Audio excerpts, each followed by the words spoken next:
Hi అండి. అందరికీ good morning. ఇదొచ్చేసి Saturday రోజు వ్లాగు. నేను నైటే వెజిల్స్ అన్నీ క్లీన్ చేసేసుకుంటాను. కాకపోతే నిన్న నైట్ వేడి నీళ్ళైతే లేట్‌గా తాగాము. అందుకని అవైతే క్లీన్ చేయలేదు. చూసారు కదా! వంటగదైతే రోజు నైట్ ఈ విధంగా క్లీన్ చేసేసుకుంటే మార్నింగ్ లెగవగానే మంచిగా అనిపిస్తది. వంట కూడా మంచిగా అయితే చేసేసుకోవచ్చు. ఈరోజైతే మా పాపకి స్కూల్ హాలిడే ఇచ్చారు. వాళ్ళ స్కూల్‌లో బోర్డ్ ఎగ్జామ్స్ అయితే జరుగుతున్నాయి. నాకు పూరి తినాలి అనిపిస్తుంది అని చెప్పేసి పూరి అయితే చేయమని చెప్పి అడిగితే, పూరి కర్రీకి అయితే ముందుగా రెడీ చేసేసుకుంటున్నాను. స్కూల్లు, ఆఫీసులు ఉంటే కరెక్ట్ టయానికి లెగిసి పనులు కూడా కరెక్ట్‌గా అయిపోతాయండి. స్కూల్ కానీ, ఆఫీస్ కానీ లేకపోతే లేట్‌గా 1 అవర్ లేట్‌గా లెగుస్తాము. పని కూడా అలానే పెండింగ్ పడతా ఉంటది. సండే రోజైతే చెప్పక్కర్లేదు. లేట్ అయిపోయిద్ది బాగా. లంచ్ చేయాల్సిన టైంలో టిఫిన్ అయితే చేస్తాము. అదేవిధంగా స్నాక్స్ టైంలో అయితే లంచ్ అయితే అయిపోయిద్ది. స్కూళ్ళు, ఆఫీసులు ఉంటేనే టైమ్ టు టైమ్ అయితే పని అయితే అయిపోతూ ఉంటది. ఏ ఒక్కటి లేకపోయినా కూడా మనకి పని అయితే పెండింగ్ పడతానే ఉంటది. పొటాటో పీల్ తీసాక కొంచెం బ్లాక్ డాట్స్‌గా అలా ఉంటాయి కదా! అవి కూడా మనం రిమూవ్ చేసుకోవాలి. పాప అయితే పొటాటో పెద్ద ముక్కలు అడిగిద్ది. అందుకని చెప్పేసి పెద్ద పీసెస్ అయితే కట్ చేసి పెట్టేసేస్తున్నాను. ఉల్లిపాయలైతే చాలా ఘాటుగా ఉన్నాయి బాగా. ఒక్కొక్కసారి అయితే స్కూల్‌కి కూడా నాకు పూరి కర్రీ చేసి పెట్టు అని చెప్పేసి అడిగిద్ది. ఆ రోజైతే కొంచెం ఎర్లీగా లెగిసి నేను పూరి కర్రీ అయితే చేసేసి పెట్టేసేస్తాను. నేనైతే పూరి కర్రీ కూడా కుక్కర్‌లోనే చేసేస్తానండి. చాలా ఫాస్ట్‌గా అయిపోయిద్ది. టేస్ట్ కూడా చాలా బావుంటదని చెప్పేసి నేనైతే ఎక్కువగా కుక్కరే ప్రిఫర్ చేస్తాను. నేను ఏ కర్రీ చేసినా కూడా ఇంగువైతే యాడ్ చేస్తాను. హెల్త్‌కి చాలా మంచిది అని చెప్పేసి పిల్లలు అప్పుడప్పుడు కడుపులో నొప్పి అంటా ఉంటారు కదా! దానికి కూడా ఇంగువ చాలా మంచిదండి. నేను అంతకు ముందైతే ఇంగువ వాడేదాన్ని కాదు. తెలిసిన దగ్గర నుంచి అయితే ఇంగువైతే వేసి కర్రీస్‌లో చేస్తూ ఉంటున్నాను. తాలింపైతే వేగినాక మనం ముందుగా కట్ చేసేసుకున్న ఆనియన్స్, పొటాటోని కూడా వేసేసుకొని ఒకసారి అయితే కలిపేసేసుకొని ఉప్పు, పసుపు, కారం అయితే వేసుకోవాలి. ఉప్పు, కారం, పసుపు వేసినాక ఒకసారి అయితే కలిపేసేసుకోవాలి. ఆనియన్, పొటాటో అయితే 2-3 మినిట్స్ అయితే ఆయిల్‌లో మగ్గనివ్వాలి. ఈలోపైతే ఇక్కడైతే నేను క్లీన్ చేసేసుకుంటున్నాను. ఆనియన్స్, పొటాటో కొంచెం మగ్గాక కొంచెం వాటర్ అయితే యాడ్ చేసుకొని ఒకసారి అయితే కలిపేసేసుకొని మనం లిడ్ అయితే పెట్టేసేసుకోవాలి. ఒక 3 విజిల్స్ వచ్చేంత వరకు ఉంచేసేసుకొని స్టవ్ ఆపేసేసుకుంటే సరిపోతుంది. ఈలోపు ఇక్కడ నేను పూరీ పిండి కూడా కలిపేసేసాను. ఒకసారి ఈ విధంగా మర్దన చేసేసుకొని పక్కనైతే పెట్టేసేసుకుంటున్నాను. ఇక్కడ పూరీ కర్రీలో వేయటానికి శనగపిండి అయితే జల్లెడ పట్టేస్తున్నాను. నేను ఎప్పటికప్పుడైతే జల్లెడ పట్టేసేసుకొని వేసుకుంటా ఉంటాను. ఈ విధంగా శనగపిండిని జల్లెడ పట్టేసేసుకొని కొంచెం వాటర్ అయితే యాడ్ చేసేసుకొని కలిపేసుకొని కర్రీలో అయితే యాడ్ చేసుకోవాలి. మనం శనగపిండిననేది కుక్కర్ లిడ్ పెట్టే ముందు కంటే ఈ విధంగా కుక్కర్ లిడ్ తీసినాక యాడ్ చేస్తే టేస్ట్ అయితే చాలా బావుంటదండి. ఈ విధంగా శనగపిండిని యాడ్ చేసినాక కొంచెం కొత్తిమీరను కూడా యాడ్ చేసేసి ఒక 2-3 మినిట్స్ అనేది స్టవ్ ఆన్ చేసేసి పెట్టేసేస్తాను. తర్వాత 2-3 మినిట్స్ తర్వాత స్టవ్ ఆపేసేసుకుంటే సరిపోతుంది. ఇక్కడ నేను ముందుగానే పూరి వేయడానికి ఆయిల్ అయితే హీట్ చేసేసుకుంటున్నాను. ఆయిల్ అయితే హీట్ ఎక్కేలోపు ఇక్కడ పూరీ పిండిని ఒకసారి అయితే మర్దన చేసేసుకొని బాల్స్‌గా అయితే పెట్టేసేసుకుంటున్నాను. అదేవిధంగా పూరీలు కూడా నొక్కేసి పెట్టేసేస్తున్నాను. పాపకైతే చిన్న సైజు ఇష్టము. అందుకని చెప్పేసి చిన్న సైజులో అయితే పూరీలైతే ప్రిపేర్ చేస్తున్నాను. పూరీలైతే ఎక్కువ మందంగా కాకుండా, ఎక్కువ పలచన కాకుండా నొక్కేసుకుంటే సరిపోతుంది. నేను పూరీలైతే నొక్కుతా ఉంటే పాపైతే వచ్చి నేను బాల్స్ అయితే చేస్తాను అని చెప్పేసేసి ఇక్కడ రౌండ్ బాల్స్‌గా చేసి నాకైతే ఇస్తా ఉంది. పాప ఇంట్లో ఉంటే ఏదో పని నేను చేస్తాను అని చెప్పేసి వంటగదిలోకి వస్తానే ఉంటదండి. తన చేత చేపిచ్చేదాకైతే అస్సలు ఊరుకోదు. ఈ విధంగా అన్నీ అయితే పూరీలకి నొక్కేసేసి పెట్టేసేసుకున్నాను.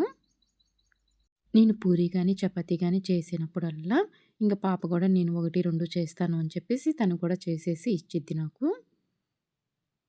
ఆయిల్ కూడా హీట్ అయిపోయింది. పూరీలైతే రెడీ చేసేస్తున్నాను. మనం నొక్కిన పూరీనైతే ఆయిల్‌లో వేయగానే ప్రెస్ చేసుకుంటూ, ఆ పూరి పైన ఆయిల్ అయితే చల్లుకుంటూ ఉంటే చూసారు కదా! వీడియోలో చూపిస్తున్న విధంగా చేస్తే పూరీలైతే బాగా పొంగుతాయి. మనం చేసిన ప్రతి పూరి అయితే ఈ విధంగా పొంగుతా ఉన్నాయండి. చూసారు కదా! ఈ విధంగా అయితే ఎప్పుడు పూరీలు చేసుకున్నా చాలా బాగా వస్తాయి. ఇంకా పాపైతే నేను పూరి చేసినప్పుడల్లా ఒక క్రిస్పీ పూరి అయితే వేయించుకుంటది ఎప్పుడు. కానీ ఈరోజైతే నేను మర్చిపోయాను ఆ పూరి చేయడము. ఇంకా క్రిస్పీ పూరి కోసమైతే మనం నొక్కేటప్పుడే కొంచెం పలచగా అయితే నొక్కేసేసుకొని, ఆయిల్ అయితే కొంచెం మీడియంలో పెట్టేసేసుకొని 2 సైడ్స్ కాల్చుకుంటే చాలా క్రిస్పీగా వస్తది. చాలా టేస్టీగా ఉంటది. ఇంకా లాస్ట్‌లో ఎప్పుడు పూరి చేసినా ఆ విధంగా అయితే చేయించుకుంటది. కానీ నేను ఈసారి అయితే మర్చిపోయాను. ఇంక చివర్లో అయితే పాప ఈ విధంగా చిన్న పూరి అయితే చేసి నాకు కాల్చి ఇవ్వు అని చెప్పేసి ఇచ్చింది. పానీపూరిలాగా వస్తదేమో చూడు అని చెప్పేసి ఈ విధంగా అయితే చేసిచ్చింది. చూసారు కదా! పూరీలన్నీ చాలా బాగా పొంగినాయి. అదే విధంగా సాఫ్ట్‌గా కూడా ఉన్నాయి. మనం పూరీ పిండికి కలిపేటప్పుడే ఆ పిండిలో కొంచెం అనేది బొంబాయి రవ్వ యాడ్ చేసేసుకొని పూరీ పిండి అయితే కలిపేసేసుకుంటే పూరీలు కూడా బాగా పొంగుతాయండి. సాఫ్ట్‌గా కూడా వస్తాయి. ఒకసారి అయితే ఈ విధంగా ట్రై చేయండి. ఇంకా మా వారికైతే చపాతీ అయితే రెడీ చేస్తున్నాను. మా వారైతే పూరి తినడానికి ఇష్టపడరు. 1, 2 అయితే తింటారు. ఇంక అందుకని చెప్పేసి మా వారి కోసమైతే చపాతీని కూడా నొక్కేసేసుకొని ఈ విధంగా అయితే కాలుస్తున్నాను. ఒక 2 చపాతీలైతే లేయర్ చపాతీ అయితే చేశాను. ఇంక మిగిలినయన్నీ మామూలుగా చేసేసి ఇంకా ఈ విధంగా అయితే కాల్చి పెట్టేసేస్తున్నాను. ఇంక చపాతీలోకి పూరీ కర్రీయే తినేసేస్తారు. చపాతీలు కూడా చాలా సాఫ్ట్‌గా వచ్చినాయండి. చాలా టేస్టీగా ఉన్నాయి. పూరీ చపాతీ, పూరీ కర్రీ అయితే చాలా బాగున్నాయి. ఇంకిక్కడైతే లేయర్ చపాతీ అయితే చేస్తున్నాను. చూసారు కదా! పూరీ పొంగినట్టు పొంగుతున్నాయి. నేను ఆయిల్ కూడా ఎక్కువేను. లైట్‌గానే వేసేసి కాల్చేసేస్తాను చపాతీలు. ఇంకా చపాతీలు కూడా అన్నీ కాల్చేసేసి హాట్ బాక్స్‌లో అయితే పెట్టేసేసేసాను. ఇంక పాపైతే పూరి అయితే తినేసేసింది. ఇంక నేను మా వారైతే తినేసేయాలి. ఇంక పాపైతే మళ్ళీ ఆకలేసినప్పుడు ఏదో ఒకటి పెట్టు అని చెప్పేసి అడిగిద్దని పూరీలు కొంచెం ఎక్కువే వేశాను. ఇంక మళ్ళీ ఆకలేసినప్పుడు తనే తినేసేస్తూ ఉంటది. ఇంక మేమైతే ఈ విధంగా బ్రేక్‌ఫాస్ట్ అయితే తినేసేసాము. ఇంక చూసారు కదా! అంట్లయితే ఎన్ని ఉన్నాయో అన్నీ అయితే సింక్‌లో అయితే వేసేసాను. ఇందాక చూసినప్పుడు వంటగది ఎలా ఉందో ఇప్పుడు చూసారు కదా! వంటగది ఎలా ఉందో. ఏదైనా మళ్ళీ వంట ప్రిపేర్ చేస్తే ఈ విధంగా అయితే ఉంటది. మళ్ళీ మనం అంతా అయితే శుభ్రం చేసేసుకోవాలి. ఇంక నేనైతే టిఫిన్ తినగానే టీ అయితే తాగుతాను. ఈరోజు మా వారు కూడా నేను టీ తాగుతాను అని చెప్పేసి అన్నారు. నాకైతే ఈరోజు మా వారు కంపెనీ అయితే ఇస్తున్నారు టీకి. ఈ విధంగా మనం టీ తాగేటప్పుడు ఎవరో ఒకళ్ళు కంపెనీ ఇస్తే చాలా బావుంటది.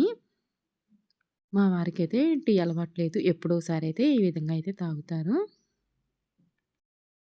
నేనైతే టీలో బెల్లమే యాడ్ చేసేసి టీ అయితే పెట్టేసేసుకుంటాను. ఈ విధంగా ఇద్దరికైతే గ్లాస్‌లో అయితే పోసేసేస్తున్నాను. ఇంక మేమైతే టీ తాగాము. ఇంక మేము టీ తాగగానే పాపైతే వాటర్ మిలన్ కావాలి అని చెప్పేసి అడిగింది. ఇంక అందుకని చెప్పేసి వాటర్ మిలన్ అయితే ఈ విధంగా అయితే కొయ్యమని చెప్పేసి అడిగింది. పాపైతే ఎక్కడో షార్ట్‌లో చూసిందంట. అందుకని చెప్పేసి ఈ విధంగా కొయ్యమని చెప్తే వాళ్ళ డాడీ అయితే ఈ విధంగా కోసిస్తున్నాడు. ఇంక సమ్మర్ వచ్చిందంటే పాప వాటర్ మిలన్, కొబ్బరి బోండం అయితే బాగా అడిగిద్ది. తను టిఫిన్ కానీ, భోజనం కానీ తక్కువగా తినిద్ది. ఇంక అందుకని చెప్పేసి తనకి ఎక్కువగా ఇంకా ఈ విధంగా వాటర్ మిలన్ కానీ, యాపిల్ కానీ పెడతా ఉంటాను.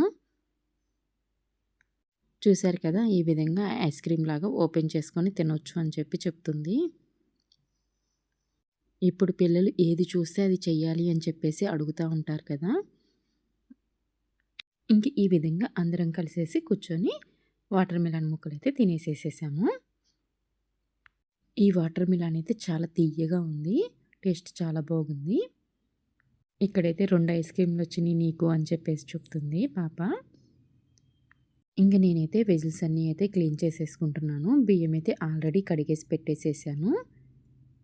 ఇంక కర్రీ చేయటానికి వెజిటబుల్స్ ఏమీ లేవు. సరే ఈరోజు నేను బయట తెస్తాను అని చెప్పేసి అన్నారు. ఇంక ఈరోజైతే వంట పనైతే లేదు. అంట్లయితే తోముతా ఉంటే వస్తా ఉంటాయి.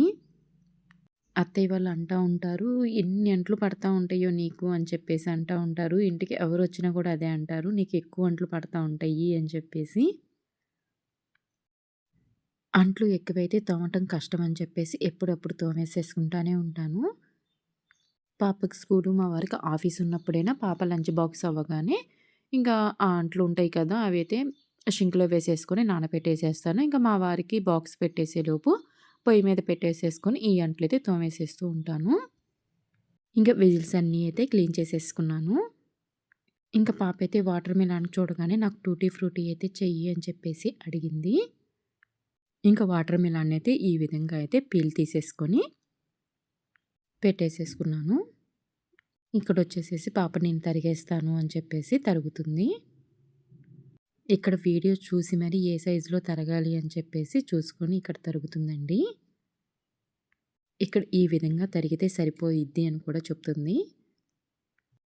ఇక్కడ ఇవి తరిగేటప్పుడే ముందుగానే చెప్తుంది. నేను చిన్నగా తరుగుతాను కదా! వీడియో అయితే ఫాస్ట్ ఫార్వర్డ్ పెట్టేసి వాళ్ళు ఫాస్ట్‌గా తరుగుతుంది అని చెప్పేసి అనుకుంటారు అని చెప్పి చెప్తుంది.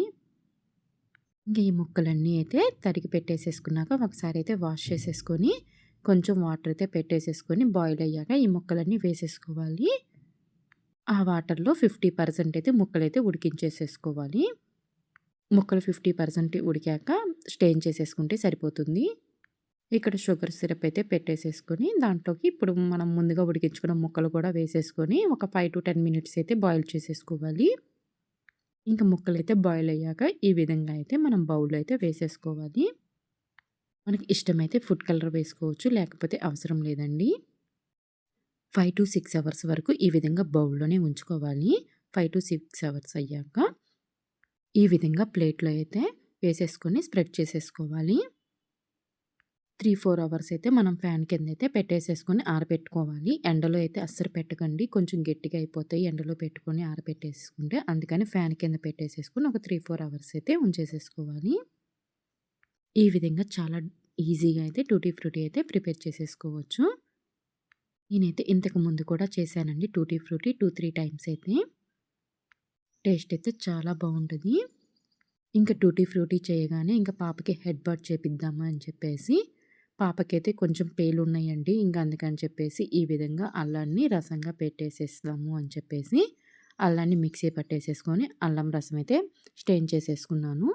దాంట్లోకొచ్చి కొంచెం నిమ్మకాయ, వేప నూనె కూడా యాడ్ చేసి కొంచెం షాంపూ కూడా యాడ్ చేసేసి పాప తలకైతే పెట్టేసేసి తలస్నానం చేపిద్దాము అని చెప్పేసేసి పాప తలకైతే అప్లై చేస్తున్నాను. ఈ విధంగా అప్లై చేసేసి ఒక 1 అవర్ అయితే ఉంచేసేసి హెడ్ బాత్ చేపిస్తే సరిపోతుంది.